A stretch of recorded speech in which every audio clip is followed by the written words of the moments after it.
I'm still studying in high school. I've always had that entrepreneur drive. Before this, I was in some different things. I was into eBay. Do you remember like your age, like when you started to earn your own money? You're just consistently learning something new. I had saved up $1,000 and I got into sneaker reselling at first. How do you Sure. usually plan your sales? So you get that first sale and you're like, oh, Mm. wow. How do you usually do like the product sourcing, like to find the profitable items to sell? Hello, ladies and gentlemen. Today, BQool invited a really special Amazon seller who's still studying in the high school. Despite the fact he's still a student, he's already making a 7-figure on Amazon. In today's video, Devin gonna share with us all the secrets how you can succeed on Amazon, as well as some tips of product sourcing and many more. So, ladies and gentlemen, let's welcome Devin on our channel. Hello, Devin. How are you? I'm fantastic, guys. Thank you so much for having me.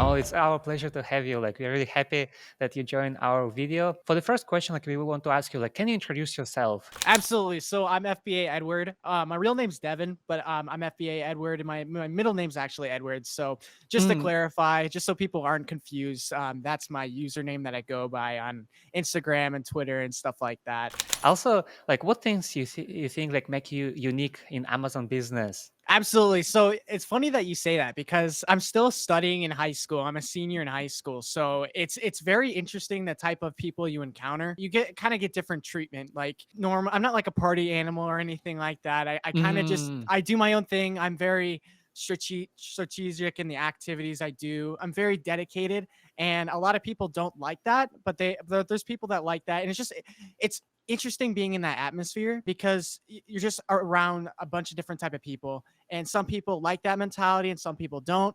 I personally just try to mm. stay away and try to do my own thing, and if people come along, then you know be Yeah, friends with yeah, them and that's stuff true. like that, right? Because, Mm. just at high school. After high school, I'm planning to attend college. I actually got into some real estate as well. So just different ventures, and I'm very excited about it. For your Amazon business, like, what was your motivation to start? Especially like for you, like at your really young age, like, what was like things like motivate you to do it? I've always had that entrepreneur drive, and I've always liked the idea of selling or being on my own schedule, I think was the important thing. But I also Mm-hmm. like to control the money coming in. I like to control what I'm making compared to an hourly salary. And there's nothing wrong with that, but I just really enjoy that aspect and control. And I've been doing this for about a year now. And before this, I was in some different things. I was into eBay for a long time when GPUs and everything were through the roof. I was that guy, right? But before that, I was into some like sneaker botting and all that stuff. I don't know if you guys are familiar with that, but Mm-hmm. so I kind of took advantage of the inflation a little bit, made a little bit of money there, but I really wanted to find something more sustainable.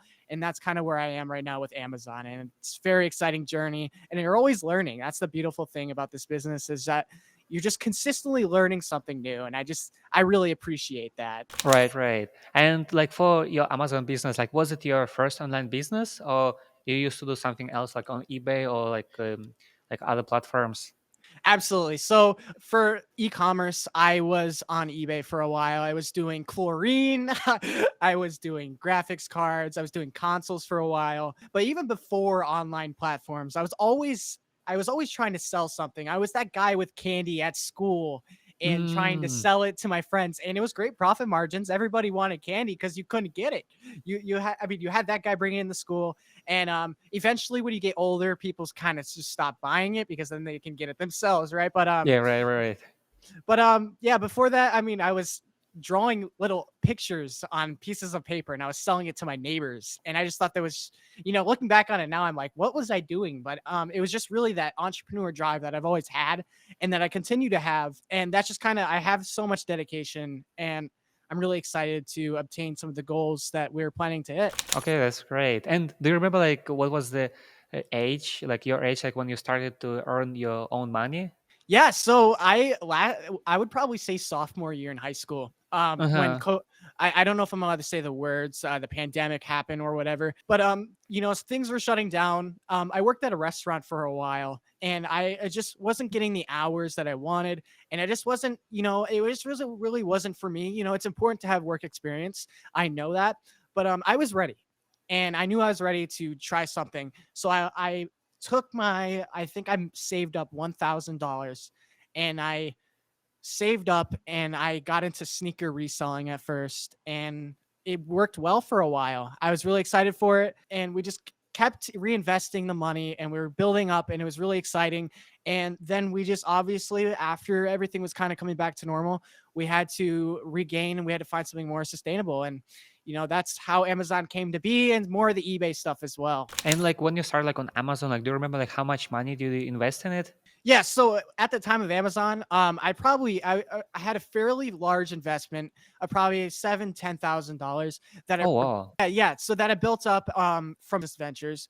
But with Hmm. that, I also lost quite a bit of money as well in my last one, my last business venture. Just we're at the end of just that venture, at least for me, and I was like, man, why would I spend $200 on a pair of shoes that make $10 on? It didn't make sense for me. I know people that are very successful at it still, but I wanted to find something more my route and something I had more Hmm. control of, and that I wasn't the end consumer of something. Right, right, right. I totally agree with you. But yeah, like it's actually a big investment, like for Amazon. Like when you started, like was it kind of like not scary, but kind of like worried that like it might not go in the right direction, or maybe like you can actually lose that money when you're starting on Amazon? Absolutely. I had no other choice. I mean, I had bills I had to pay, right? I went all in. And at first it was like we didn't have really the results we wanted to, but I was excited. You get that first sale and you're like, "Oh, Mm, wow, this works," right? And then you just kind of get addicted. And then you just keep it reinvesting and you keep going. And that's the beautiful thing, and dedication's super important, because when you reinvest, that's where all the magic happens. And right, right. it's worked so far for me, and I'm very excited, very blessed about that. Okay, perfect. Yeah, I totally agree with you. And do you remember like what was that first product that you sold on Amazon? Oh man, it's interesting. So the first time I ever sent a shipment to Amazon, or I wouldn't even say to Amazon, it was an FBM sale. So if you're not familiar FBM. with that, yeah, it's fulfilled by merchants. So that's fulfilled by me, right? So I'm paying for the shipping label and all that to the customer. And it was, I don't know if you guys are familiar, Sally Beauty. It was some sort of hair clips. Now, the Mm-hmm. funny thing about that is back in this day, when I first started selling, I really didn't have too much knowledge. So I thought the listing price was actually what I would get, like profit wise, because I'm like, well, I'm paid for this professional plan. Amazon's not going to take more fees from me. Well, I was wrong. Oh. I was wrong. So Mm. I learned that pretty quick. Ever since then, I went more into the FBA route, and I hardly do FBM. I do it more for the holidays, when shipments start getting backed up and everything like that. But that was my first ever product, and I will never forget it, honestly. Right, right, right. So like that first time like you actually sold the item, did you lose money or not? Or you could make some profits? Yeah, I think I lost money on that one. Lost, I'll have okay. to say, I think I lost money on that one. But Yep. you learned, right? Like it's a lesson. You learn to invest into products like BQool and everything to Mm, help you, right? right, So right. that it's super important. But unfortunately, I just didn't have that knowledge at the time. But I don't regret that, because you have to learn a lesson here and there. Yeah, that's true. That's true. Like if you don't try, you never learn, right? And Absolutely, yeah. and then like after that, like what was kind of like your way, like or like your learning process of finding like the right products to sell? Like how did you know that okay, this is the products I should sell on Amazon and it's actually gonna help me to make profits? Sure. So I have various ways of doing this, but I have different softwares like Keepa, for example. Mm, It allows me to track the BSR and volume, and allows me to see price stability. That's super important, because if prices are fluctuating too much within a 30 or 60, 90-day time, like it can take a while for Amazon shipments to check in, and prices are just, consistently going up and down. You want to find stability, and you find sustainable products. And honestly, one of the most important things with that is frequency, how often you can actually get the product, because you kind of learn as you go which websites cancel and which ones don't, and you kind of mm-hmm. figure out which ones to spend your time on sourcing and which ones you don't want to just waste your time on. And then there's different ways to get around that, obviously, but it's just the ease of access. Like, if can someone just get on this listing and sell it tomorrow? Right? Can someone just go in Mm-hmm. the store and get this? Or do you have different various ways to get that sort of product, like discounts and all that stuff that you can factor in to give you an advantage over the other sellers? And like right now, like at the moment, like do you sell mostly for online arbitrage or like what is your business model you choose for Amazon? Sure. So I'm majority right now online arbitrage, but Mm, I've been speaking with wholesale suppliers and all that stuff. So I'm looking to get the wholesale underway as well. but I'll Mm. never stop the online arbitrage because there's always so much opportunity. Opportunity will never run out in a business model like that. There's just, stuff's always happening, stuff's always closing, and stuff's always opening. So it's a beautiful thing. But you can never go wrong with wholesale. I believe wholesale is more of an advanced model, especially for beginners. Like there's more risk involved. Like, if an Mm. arbitrage model doesn't really work out too well, you can always return the product. But with wholesale, you can't do that. So unless you have prior experience, and this is just me speaking, I wouldn't recommend wholesale for a beginner. But like I said, I can't choose what you do. So that's what I recommend. That's what I'm doing. I've kind of learned the route. I'll never stop Mhm. arbitrage, considering it's majority of my storefront. But wholesale is definitely another venture I'm excited to encounter. And like for yourself, like for your like suggestion, like when would you suggest people to consider wholesale, and when do you think it's good to consider online arbitrage? Like for what kind of people, or like when they should think about those different business models? That's a great question. Thank you for asking that, Alex. So, um, wholesale, I personally find wholesale to be, like I said, it's a risk thing. Like when doing arbitrage, there's a certain amount of units that you have, and wholesale, usually there's minimum requirements that you have to take. So Mm. with arbitrage, like there's so much less risk involved than with wholesale. As I was explaining before, and if you're ready for it, that's fantastic. And you kind of know when you kind of get the premises of selling on Amazon, when you can like turnaround times, when do I have to pay this thing? Or if am I using pure cash? It's different for everyone. But would I go on a credit card and spend $20,000 on a wholesale order, having no experience in this business model? I would probably say you're out of your mind, quite frankly, Right. because it's just not very smart. But maybe you have previous business models that you've done, like Amazon. But I'm not sure. Amazon kind of a different entirely. So it's good to learn the process first before kind of getting into some deeper models that you can actually kind of mess things up on. So yeah, for sure. That's a great question, Alex. Okay, perfect. Yeah. And how about like private label? Like, do you think private label is also like maybe like for your future? Like, do you consider to move to private label, or like what are your thoughts about private label as well? Like, what do you think about this model? Sure. Private label, I know some guys that are really successful at private label. I name them off the top of my head, but I've seen it all over Twitter, and it's great because you're Mm. making stuff for cheap, but there's so much risk involved when it comes to something like that. Because, like I said, with wholesale, you have minimum order requirements, but at least these within wholesale, you have named brands. With this one, you're making your own Mm. brand, so you have to advertise it. I don't know what type of advertising it's called on Amazon, but for that, that's not free. And then you have to make the listing, and then you have to somehow attract people to the listing. But if it works for you, that is super lucrative, and that's then people get really rich off that. But I won't throw it out the window. I'll definitely look into it as I grow on Amazon and learn more.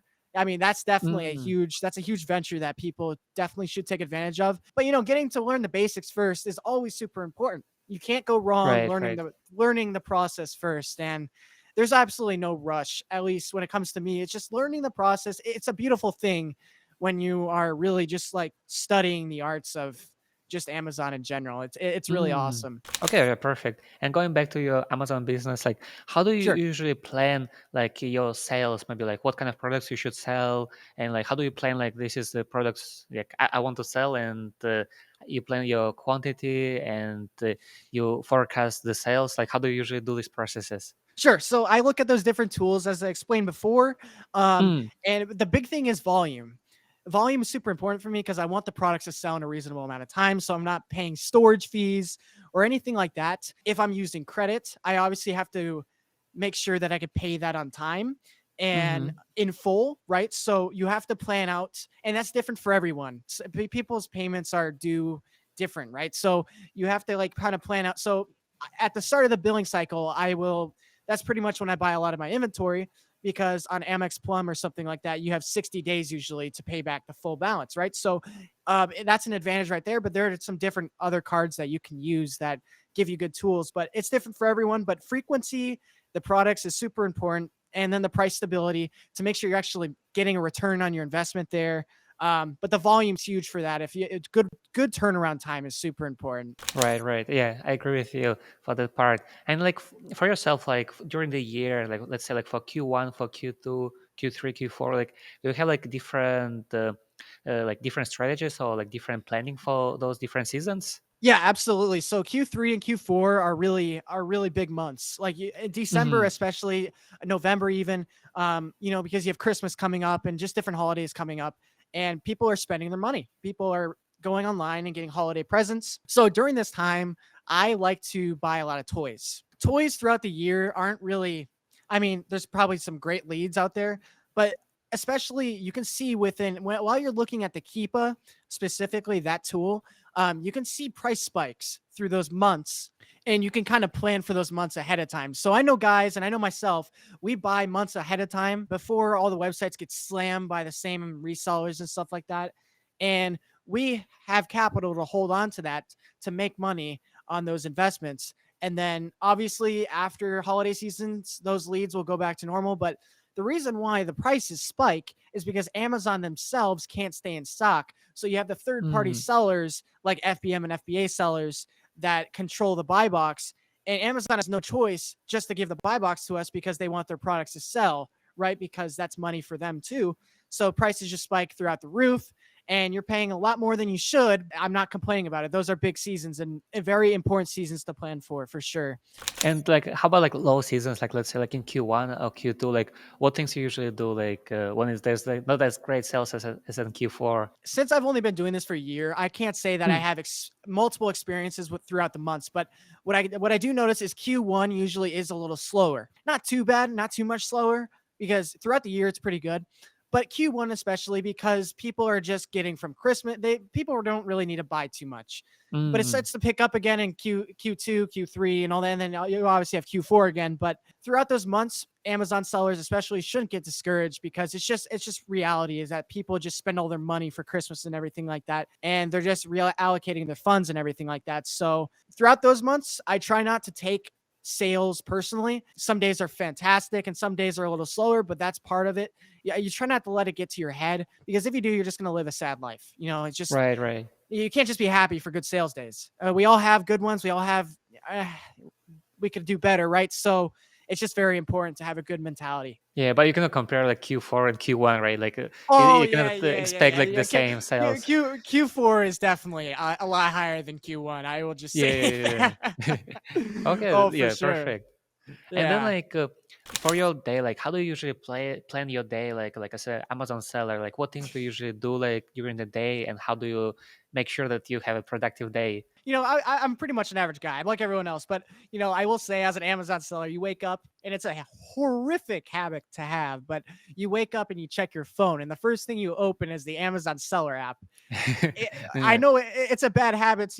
That's how you kind of make or break your day right there. I mean that's just like it's a bad yeah. If habit. it's I don't recommend doing it. It's because you don't really have great sales in the morning. Sometimes you do, and you're like, oh wow, I'm gonna have a great day. But I have a normal. I go to school as I mentioned before, so I have to balance school and work like that. I will say that teachers do not like me sometimes because I'm consistently working through school. I am mm, absolutely I mean, I'm productive in their class, but I will say when they tell me to put my computer away, I kind of just I make them ask twice nah, sometimes, because I'm doing orders mm, and everything like that, and right, they right. just they don't You understand. But I don't expect them to understand. But I try to be nice and you know transparent with them, and usually they're pretty fine with it. But sometimes you just got to do what you got to do. You got to make time, and that's super important. Everyone can make time. It's just a matter of having the mentality of doing it, and it's just anyone can do it.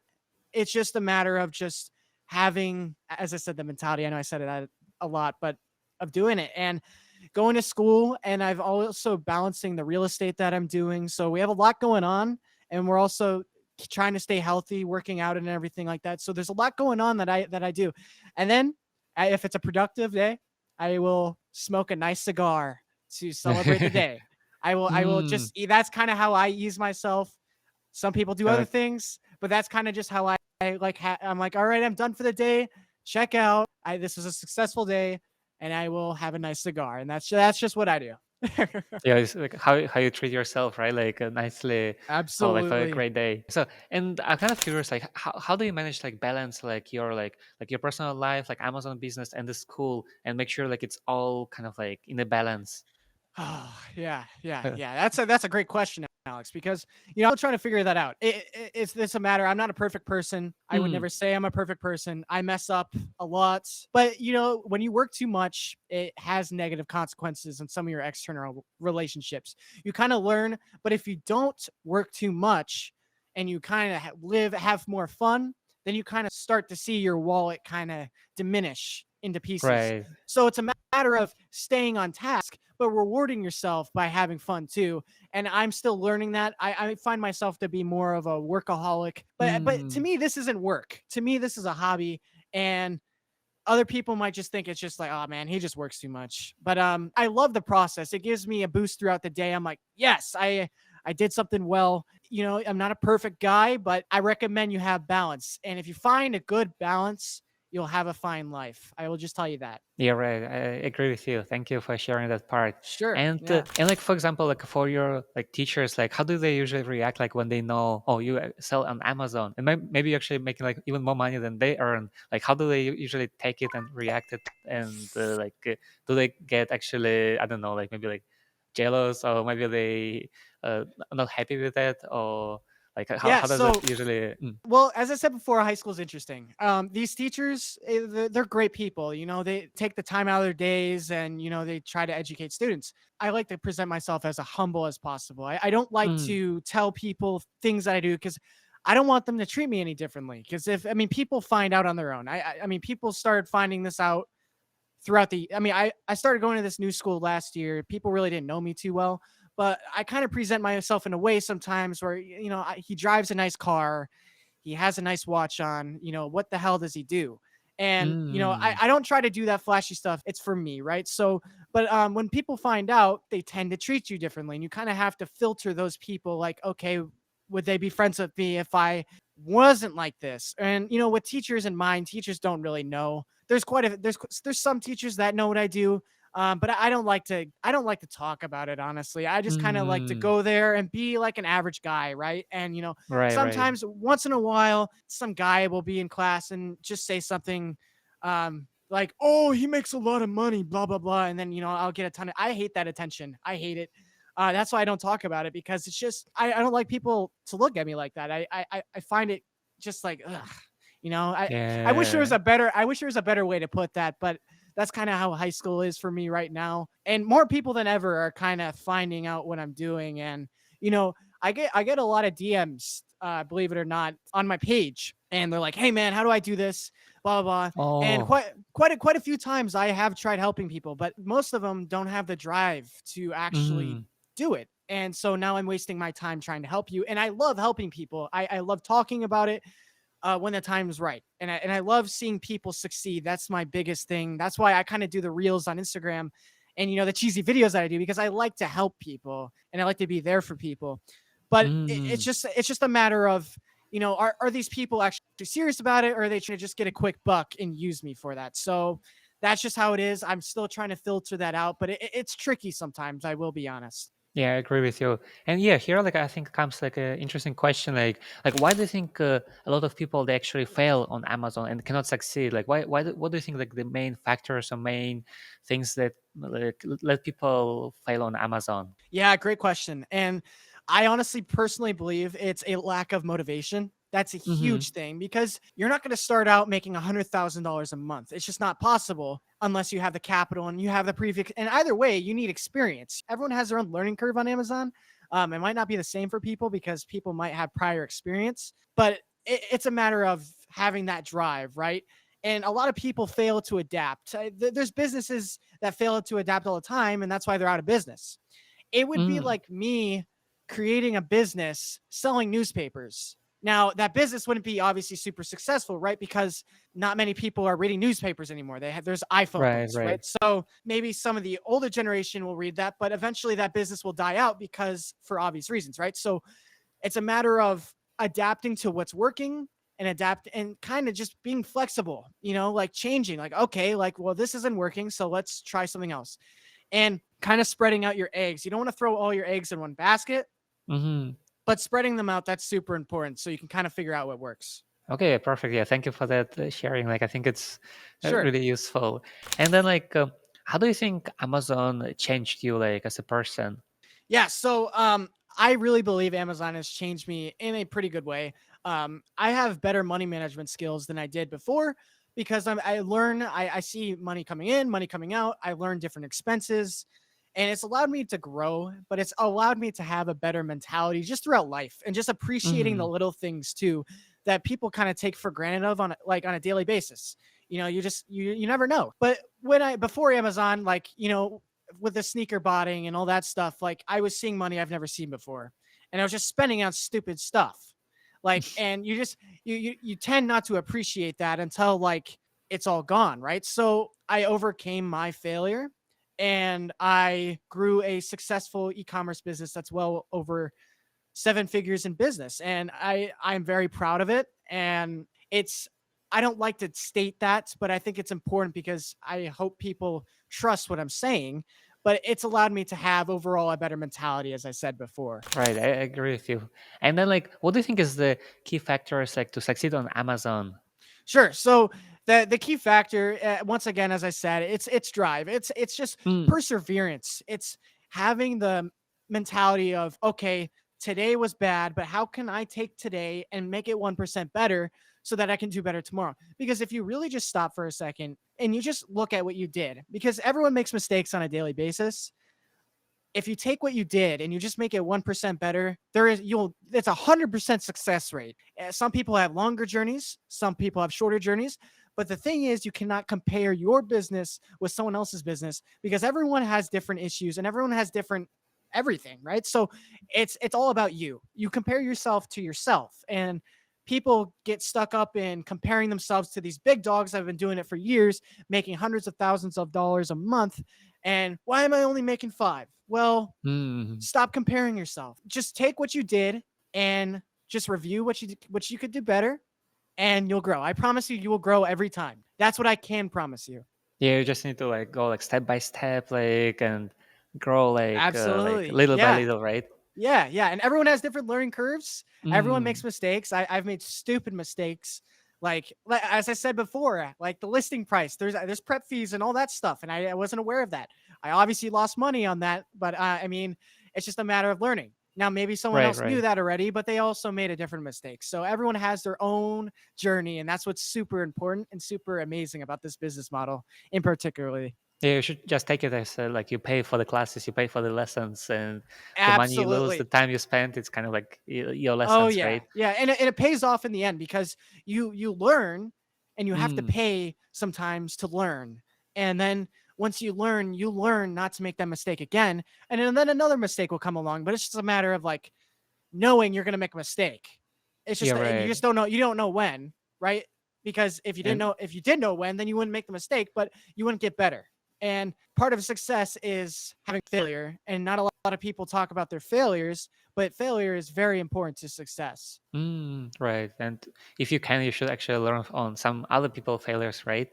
So it would be the Absolutely. best. Yeah. And that's the great thing is that you can document your journey like me. Like I document, I'm very open about my numbers, but I document it just for so you guys can see, obviously for myself as well, but just so I'm like, okay, well, this is how I'm doing and this is how I can do Hmm. this, how I can be better. But it also allows me to reach to people and help various new beginners, and reach out to some bigger people that are like, okay, hey, like you've had this problem, like, hey, what do you recommend? Like some people's Amazon accounts might get shut down or whatever, and you're documenting your journey, and these people will help you. They'll guide you to these certain third party people that will help submit claims or whatever it is, whatever so may be. But like if you document your journey and it gives you a reach, and it makes and you can get so many business relationships from it. It's very important. Right, right.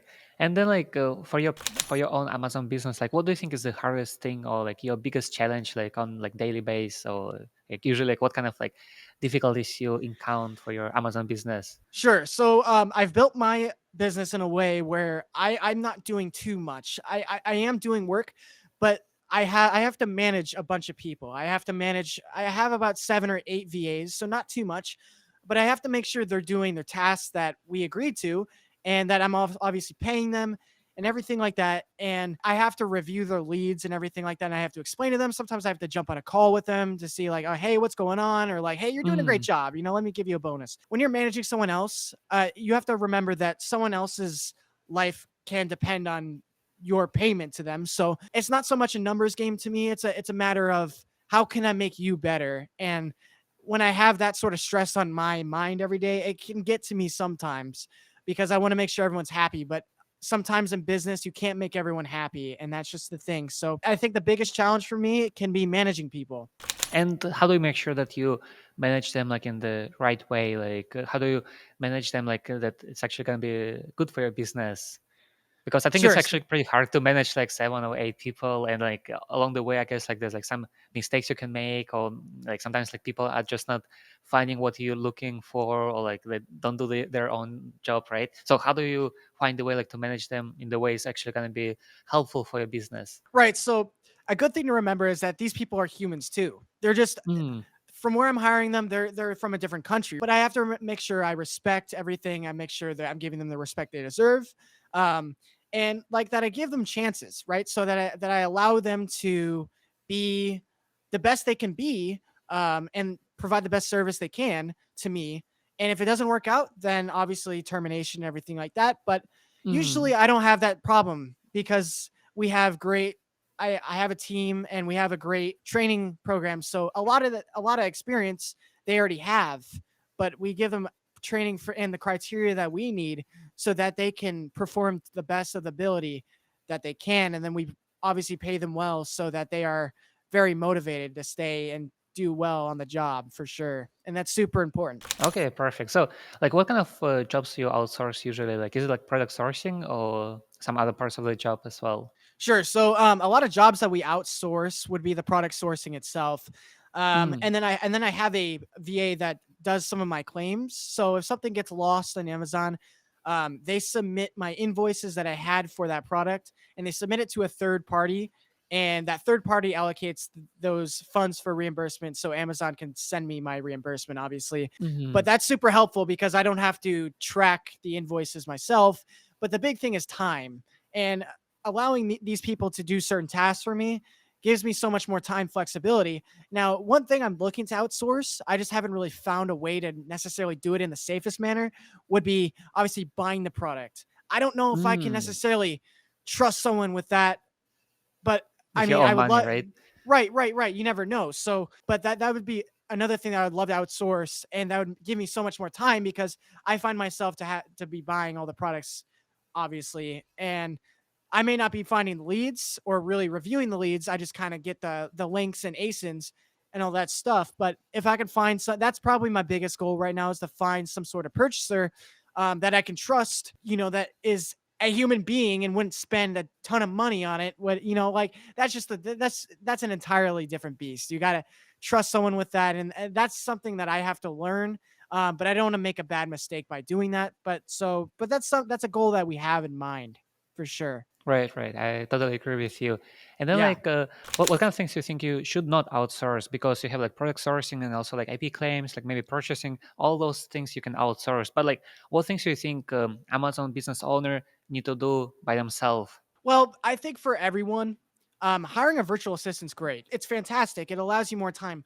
But I think you should start doing that when you have the experience yourself. I mean, how are you supposed to train someone for a job if you don't have the experience of doing it yourself? I find that kind of odd that beginners are doing this, like, but they don't know what they're doing. So it's not going to end very well. So I think personally, you can outsource anything in Amazon. You can outsource whatever you want. I mean, you can make a listing. You can find someone to do anything for you if wherever Mm, you need it, right? But it's just a matter of when you do it. And I just think when you have the experience and the knowledge available to you and you know what you're doing and you can actually train someone and you can actually jump on a call with someone and explain the terms that you need and all that stuff, until you can do that, I don't think you're ready for it. But experience, that's the biggest thing. You just need the experience first, and then you can start outsourcing for various tasks that you don't want to do. right, right. Yeah, just like outsource like things you are not happy doing, right?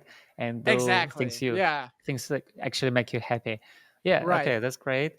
And then like let's go like back to product sourcing, like because I think like product sourcing is like one of the most important things on Amazon, right? And how do you usually do like the product sourcing, like to find profitable items to sell? Like, oh, what kind of tips can you give for product sourcing? Sure. So I have a team of virtual assistants, but before I was doing that, I would look at certain tools like Mm, Seller Amp and Keepa and stuff like that.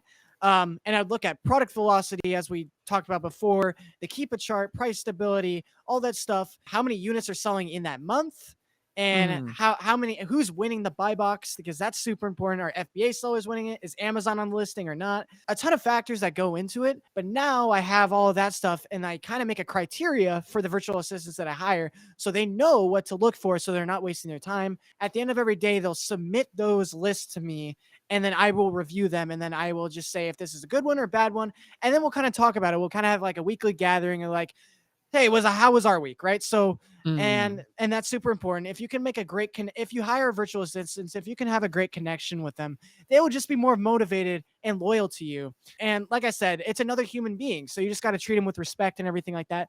But you also don't want to be walked around on. You have to set certain standards, and if you do that, you'll have much success, I will say. okay, perfect. And also, I'm kind of curious, like, what things you wish you would know, like, when you're starting your Amazon business before, and for example, like, right now, like, when you already have experience, like, what things you wish you would know at the beginning when you're just starting out, like, there, like, 1 year ago, your own Amazon business? Yeah, that's a great question, Alex. So at the beginning, it was definitely prep fees and storage fees. Now, I would buy units that necessarily wouldn't sell very fast, and I didn't take into account the storage fees that Amazon obviously allocated for if a product's sitting too long. And that kind of depicts on different things like weight and the size of the products, obviously.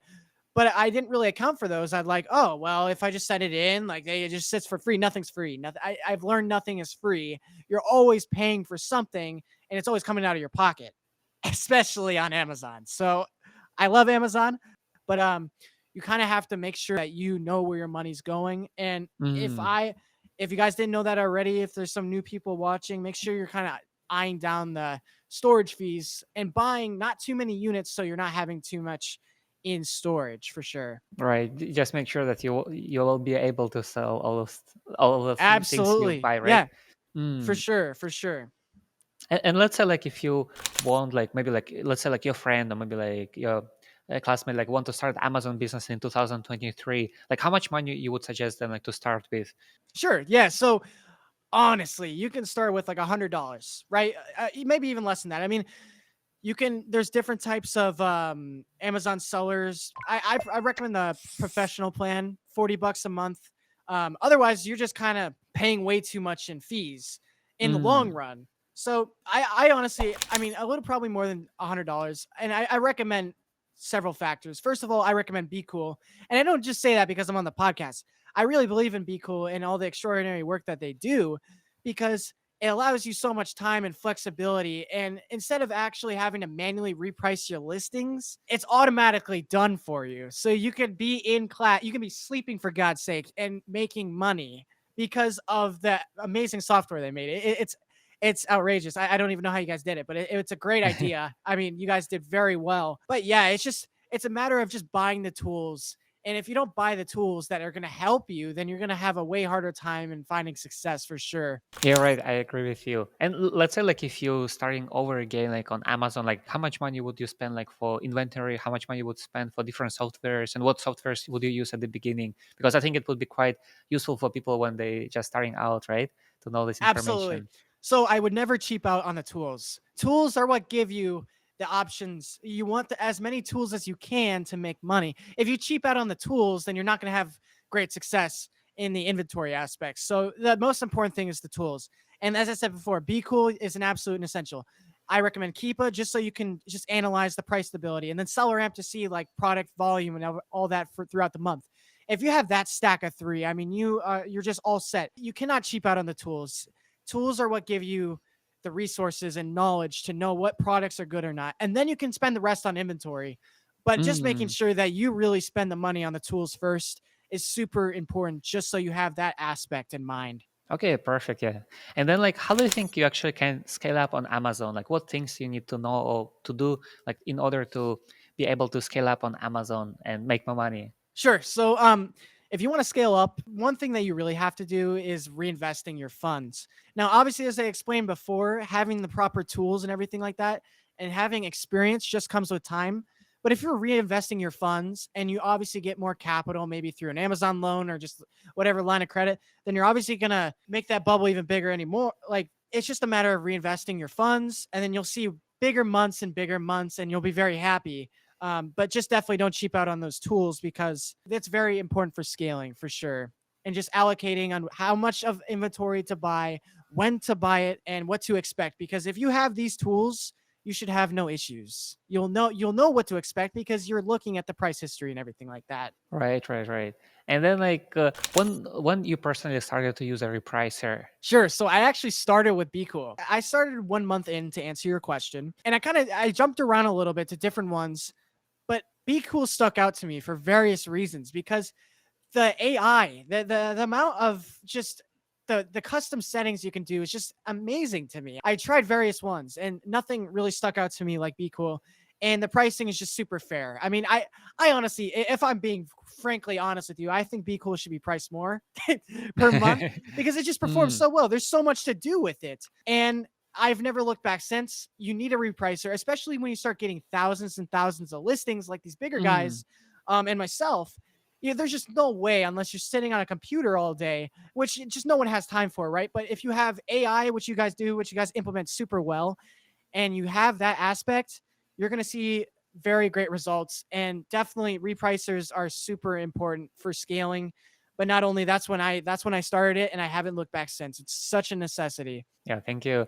And like you just mentioned that you were trying to use another repricer. And can you tell us more like what was the difference between the repricer, other repricer you used, and like why you decided to go back to Be Cool? Sure, sure. So to be honest, when I was trying these different repricers out, I wasn't getting good results. And I've tried Mm, various ones, and I've tried various settings. I've watched different YouTube videos, different Discords, all that stuff. And I just wasn't getting results like I was with BQool. And there are options. There's options for everything. But the reason why I recommend BQool is because it works. And they're mm, always changing stuff. They're always making it better. They have a community. I mean, they do stuff like this because they care about their community. They care about what people are doing. They care about everything. They want to make their software the best they can be. And that's why they stand out to me. They stand out and they beat their competitors by far. And it's just absolutely an extraordinary product. And I honestly, I mean, I'm not even just saying this because I'm on the podcast or anything like that, but I really recommend you investing in a BQool because it's changed my business model for sure. And I've seen great success from it. yeah, thank you. Yeah, we are happy that our software can help your business. And like, what kind of things you think it helped you to do? Like by using our software, like what things you think it helped you to improve, or maybe like help you like with your own Amazon business? Like how like what things you think helped you the most? Sure. So it's definitely BQool has increased my sales by a whole hell of a lot because you have certain there's no way you can, like I said before, manually reviewing each listing one by one each and every day. When you have software that does that for you and you set its terms like minimum, maximum price and all that stuff, different rules, even making your own custom rule, it allows you a great amount of scale and something you've never seen before. And it's very Mm, exciting. It allows you to just scale your business, as I said before, and just get bigger because there's no way, at least in this with this competition, because other people on listings are using repricers. There's no way that you can just manually do it and get that amount of success. It's just the competition's too high. So if you can't beat them, you got to join them. And sometimes I hate using that saying, but in this case, it definitely is true. But BQool is really good with their community, and that's why what I really like them is because they have a great team. I mean, I've spoke with BQool like months in advance about this specific podcast, but they're really true people. They're really nice, and they really want the software to work for you. And any suggestions you have, they always take into account, and they always make things better. And that's what I really like about BQool, and that's why I just think it just beats its competitors by far. yeah, perfect. Yeah, we are really happy to hear that. And how about like your repricing rules? Like, how do you usually choose them? And because you mentioned that you like AI, right? Like, how do you think of different repricing rules and choose the best one, like the most suitable one for your own listings? Absolutely. So that's a great question, Alex. So when choosing a specific rule, I've kind of been messing around with the customs feature for a little bit. I'm kind of seeing what's working, but I really like AI equalizer. I find a great Mm, balance between the sales and the profit. But if there's something I need to liquidate, something that I'm like, all right, this product's been here for a while. I kind of want to get my money back, right? I'll probably put on sales maximizer and I'll just get rid of Hmm. that. It'll get rid of those real quick. I'm like, wow, this is just magic. This is wild. And I've never seen anything like it. It's really cool. It really depends on the product. It depends on what your goals are. My goals are different than yours. My criteria is different than yours, but it's a matter of finding how much profit do I want to make on this unit, or how my return on my investment here. And when you kind of set those guidelines, it allows you to make those decisions. And it's great. They have so many options. It's unbelievable, but they make it so accessible for beginners. It's really remarkable. Yeah, perfect. And then like, how about like any other tools you recommend people using like when they sell on Amazon? Like, what kind of softwares you suggest people to use? Yeah, so obviously besides BQool, right? Yeah. Keep us Seller App are the other two that I use. I don't have anything else. I know some people use IP Alert and stuff like that. I really don't Mm. find it. I need an IP Alert. I could be wrong, but I can kind of tell if there was an IP complaint based on the Keepa chart, on the sale, on some of the offer counts and everything like that. If there's a significant dip, I'll be like, okay, this is an IP complaint. I'm gonna stay away from this listing. Or if this brand's known for having IP complaints, I'm like, all right, this is iffy, right? So yeah, those are the top three: BQool, Seller Amp, and Keepa. And I just kind of keep it simple. That's what I need. I could get more. There's more expensive softwares, but I don't need it. I'm really happy with what I have. I'm of course open to it, but everything's working really well right now. So and it's awesome. It's great work. Mm. Okay, perfect. And then like for your future, like how do you plan like your like future business? Like, are you still planning to sell on Amazon, or are you planning like in the future maybe like to some other online businesses? Sure. So Amazon's been around for a while now. There's been sellers that have been doing it for 10 plus years and it hasn't really changed. I mean, 50% of Amazon's revenue is third party sellers. So we're not going Mm. anywhere anytime soon, but it's also great to think about, a what if scenario, just so you're ready. I'm going to sell on Amazon for as long as possible. I have different ventures I obviously want to do besides my online business, but I always keep that going. I have real estate and just some other things that I'm willing to do. But my Amazon goal is to really get in more into wholesale and obviously scale up my arbitrage business to the maximum as far as you can Hmm. kind of get. And with that in wholesale, that's kind of my goals. And I'm really excited about it.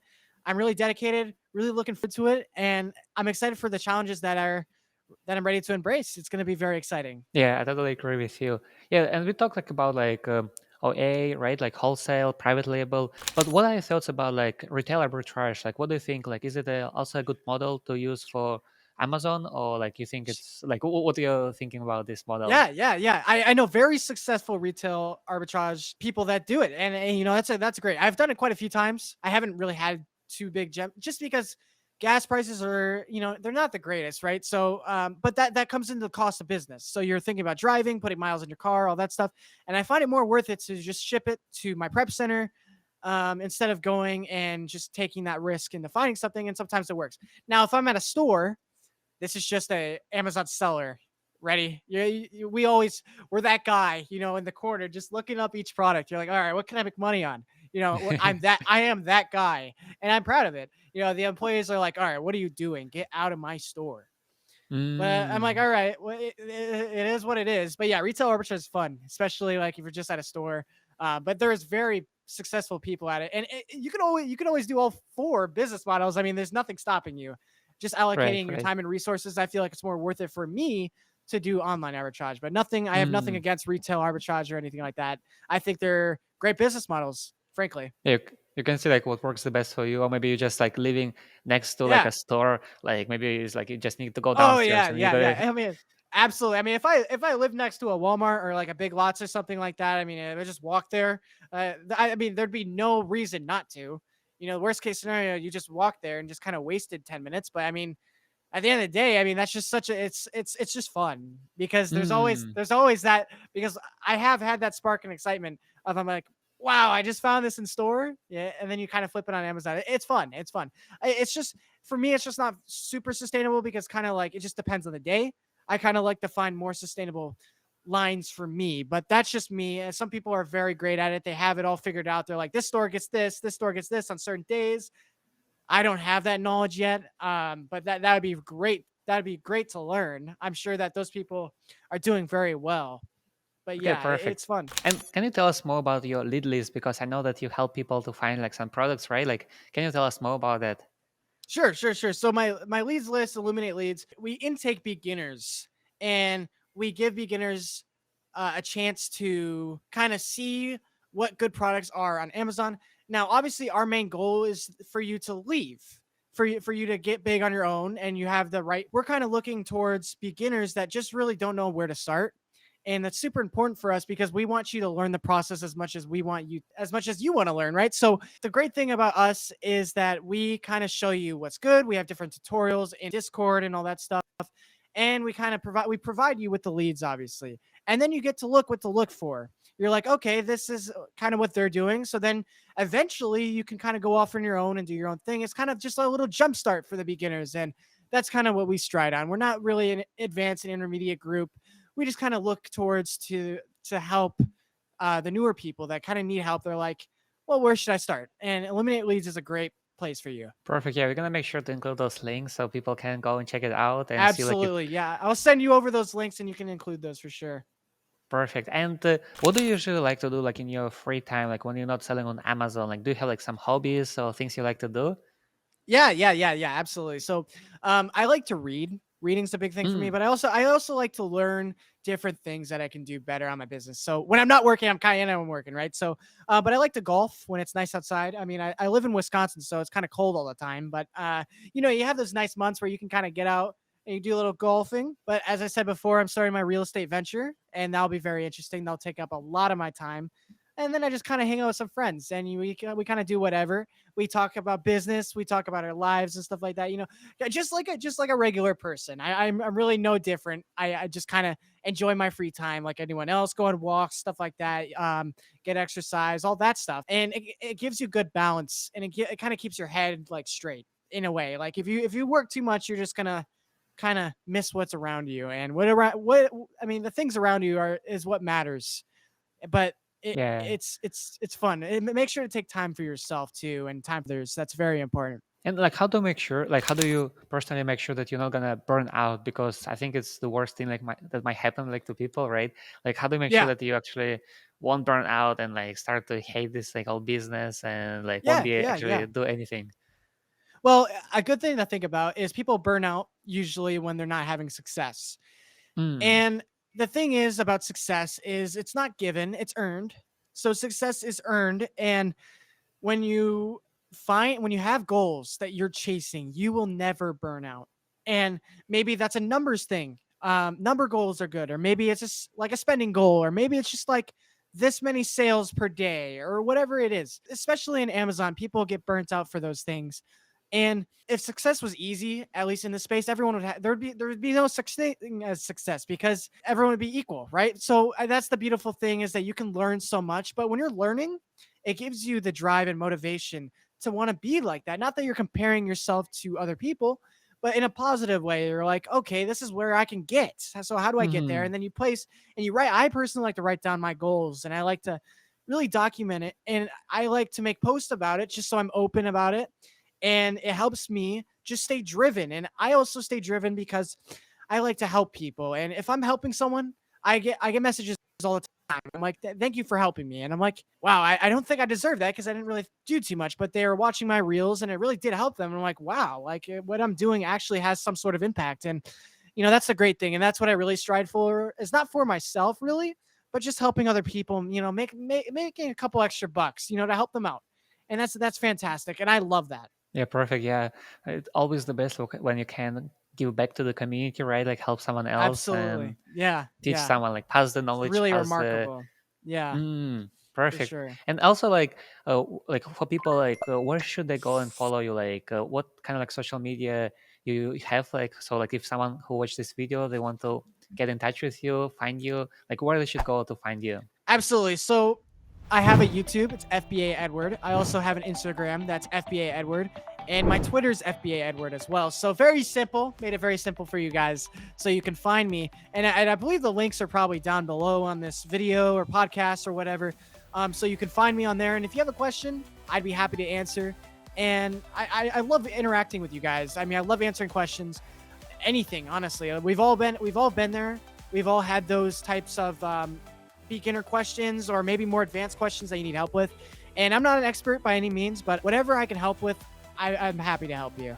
honestly. Perfect. Yeah, we're gonna include those links in the description. So guys, make sure to go and follow Devin like on his social media.